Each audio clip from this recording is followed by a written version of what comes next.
Hello, in this video we'll show you what could be one of the causes if you have a problem with the fuel filler flap on your Opel Corsa E. One of the causes could be a blown relay, so here in the video we'll show you the location of the relay for the fuel filler flap. Before I show you the location of the fuses, first I'll show you how to test the fuses, if they're good or bad.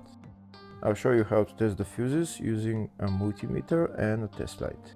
First I'll show you how to test the fuses with the test light. For this purpose we need to turn the ignition on. This is the test light that I'm using. We need to attach the cable of the test light to battery negative or somewhere on chassis ground. Then we're going to start testing the fuses with the test light. On the fuses there is two pins, you can see them right there before the 30 and after the 30. There's two pins where we touch them with the test light, and if both pins light up, that means the fuse is good. If only one pin lights up, that means the fuse is bad. Sometimes none of the pins light up, that means that there is no power going to that fuse. Next I'll show you how to test the fuses with a multimeter. This is what the fuse looks like. You can see that contact in the middle that is connecting to the two pins. This is the contact that shows if the fuse is good or bad. If the contact is burnt, that means the fuse is bad. If it's not, if it's connected, that means it's good. When we test the fuses, we should measure resistance with the multimeter. So when we turn the multimeter on, we should turn it to 20k ohms. When measuring the fuses, the resistance should be very close to zero. We'll start now testing each fuse. First we'll touch both cables together of the multimeter just to see if it measures resistance. You can see there is no resistance in the cables, but it measures 0 ohms. Now we'll start measuring the first fuse, and we'll see what will show. It's showing 0 ohms, so that means this fuse is good.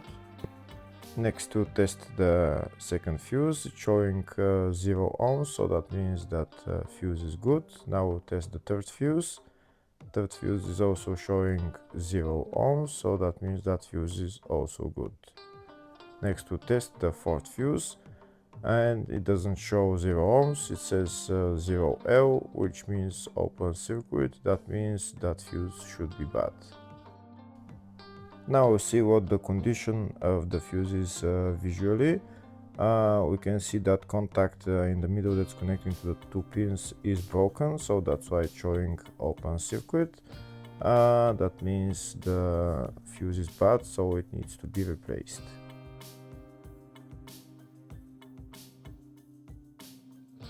Next I'll show you the location for the fuse boxes on this Opel Corsa E. There is one main fuse box in the engine bay and one in the fascia.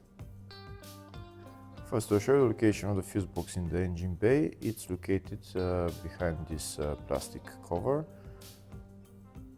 That's the fuse box right there. There is also another fuse box, engine bay 2, which is on top of the battery, just on the left.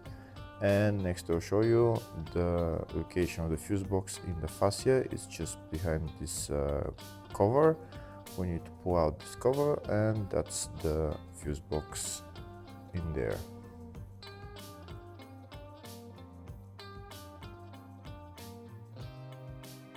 Next I'll show you a diagram of all the fuse boxes on this Opel Corsa E.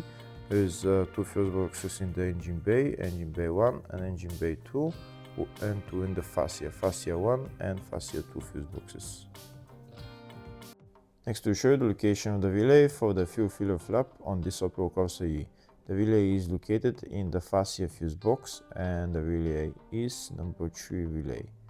Hopefully the video was helpful. Please like and comment on the video and subscribe to the channel. Thank you.